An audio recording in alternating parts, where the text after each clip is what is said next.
Assalamualaikum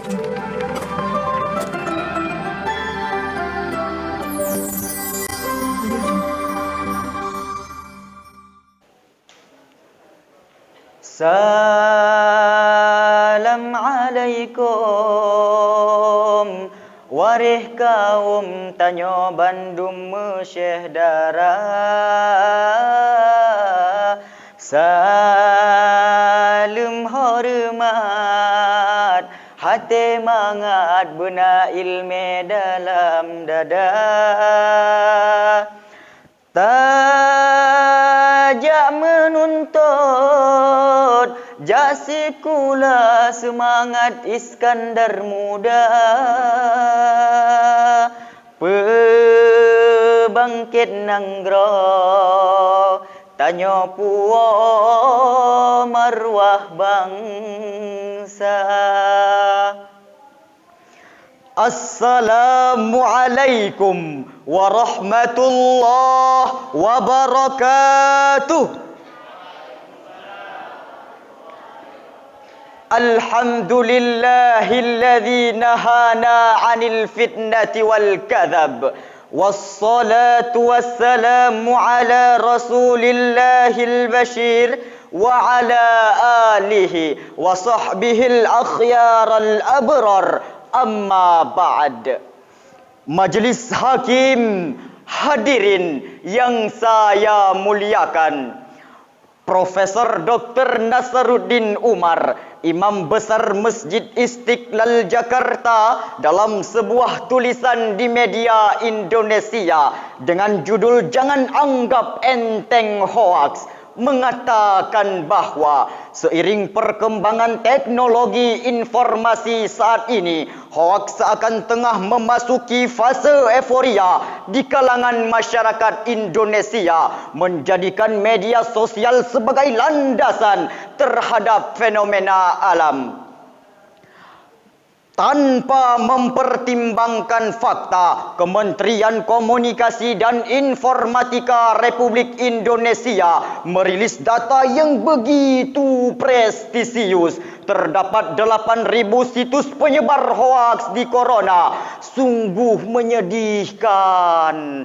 Di tengah Indonesia dilanda pandemi, hoaks semakin tumbuh subur dan menjamur di mana-mana. Hanya dalam kurung waktu 2 minggu saja, pada tahun 2022, Kominfo menemukan lebih dari 2.000 konten hoaks corona tersebar di berbagai media. Sungguh menyedihkan, memilukan, bahkan menyakitkan.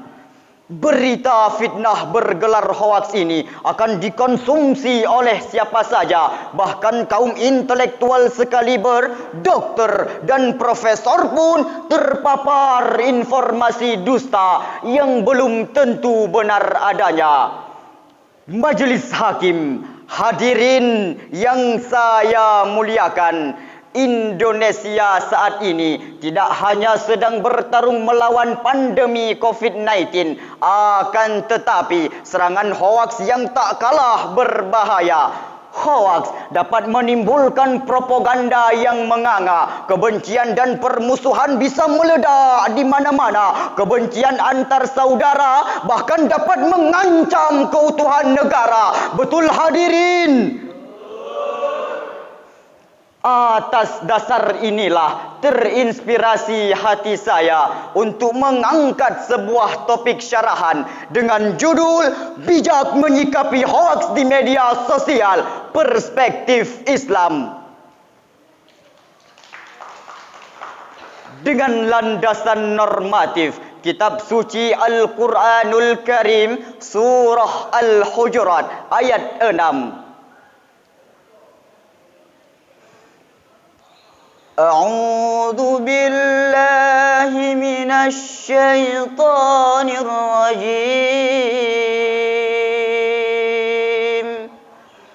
Bismillahirrahmanirrahim. Ya ayyuhalladzina amanu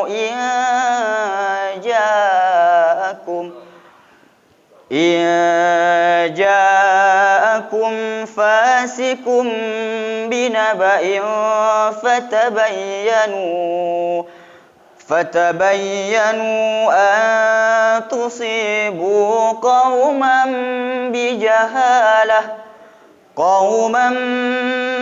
بجهالة فتصبحوا على ما فعلتم نادمين.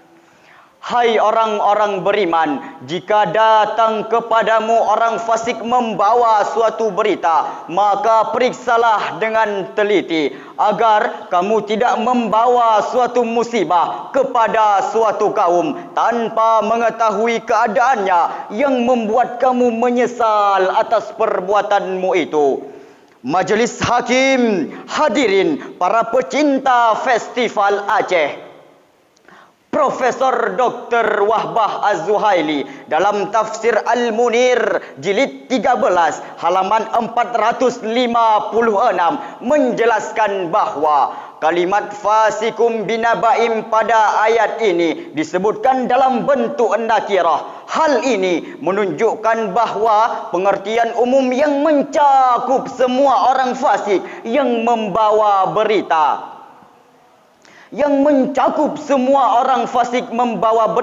Seakan-akan di sini dikatakan, jika ada orang fasik membawa berita kepadamu, maka teliti dan selidikilah terlebih dahulu kebenarannya. Sebab orang yang tidak memiliki kelebihan, sebab orang yang tidak memelihara dirinya dari kefasikan, ia juga tidak memelihara dirinya dari kebohongan.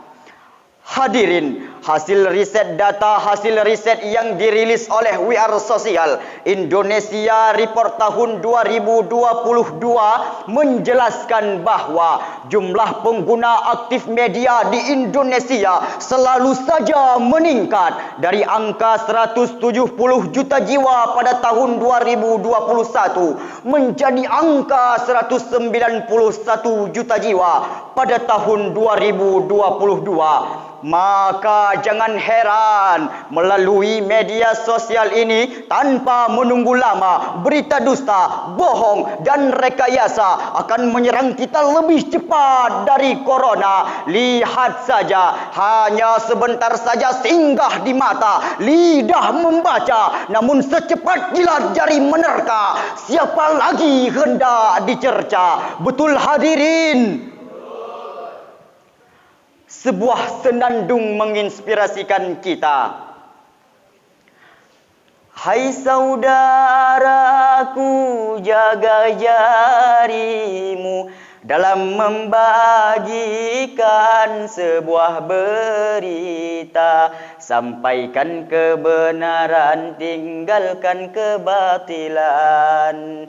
Gunakan sosmed dengan sebaiknya. Indonesia jaya tanpa dusta di antara kita. Majelis Hakim, hadirin yang saya muliakan, hoaks seringkali menjerumuskan masyarakat dalam perilaku tercela. Lihat saja bagaimana hoaks bekerja, membuat pemerintah kita kewalahan menangani kasus demonstrasi yang berujung pada kerusuhan negara. Begitu juga muncul sekelompok masyarakat yang anti pemerintah, berusaha mendirikan khilafah. Pancasila dianggap salah, murka dan marah terhadap kebijakan pemerintah. Adalah salah satu dari sekian banyak kasus yang dilandasi oleh pemutarbalikan fakta dan kesalahan informasi. Hadirin, dari pidato saya tadi, kesimpulannya adalah penyebaran hoaks di media sosial adalah suatu bentuk perilaku tercela yang dapat mengancam keutuhan dan keutuhan bangsa. Islam menuntun umatnya melalui konsep tabayyun agar bijak dalam bermedia sosial. Dan akhirnya, hasbunallah wassalamu alaikum warahmatullahi wabarakatuh.